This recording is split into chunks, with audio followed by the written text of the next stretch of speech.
Maialen Arzallus, Santia, Endaiarra. Eta lehenengo batera,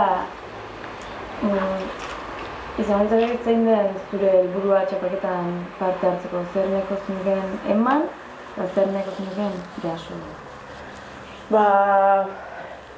Txapelketan parte hartzearen erabakia batez ere izan da, azkeneko Euskal Herriko txapelketan oso sentsazio txarrarekin atera nintzelako, eta haserre, nire buruarekin, bertsolari guztiekin eta mundu guztiarekin, ez?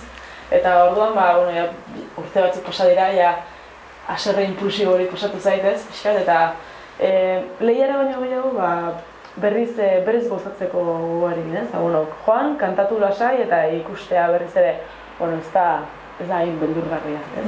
Hori da batez ere nire burua. Orduan, jaso, lasaitasun hori jaso nahiko nuke, eta eman, ez dakit zer nahiko nuke, niretik, ez?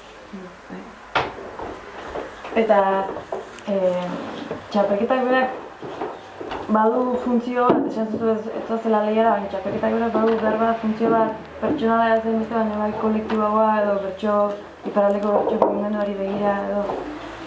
Txapelketak nire ustez funtzio pertsonal bat ere izan dezake, eta txapelketa orok edo lehia orok eramaten zaitu zure burua hobetu behar hortara, ez?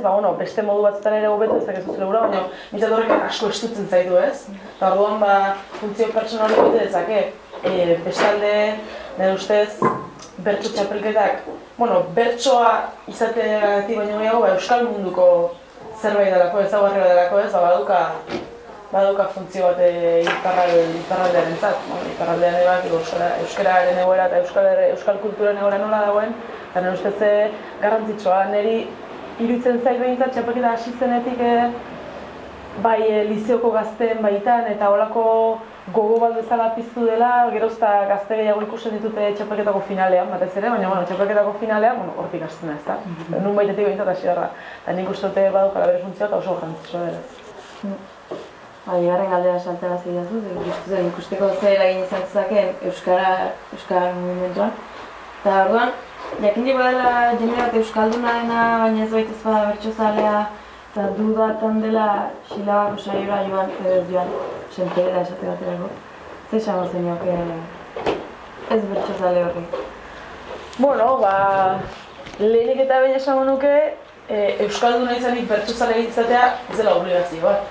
Zuri, agian aizkola gustatzen zaizu, edo agian gustatzen zaizu, Errusiako Stalinen bizitza, ez?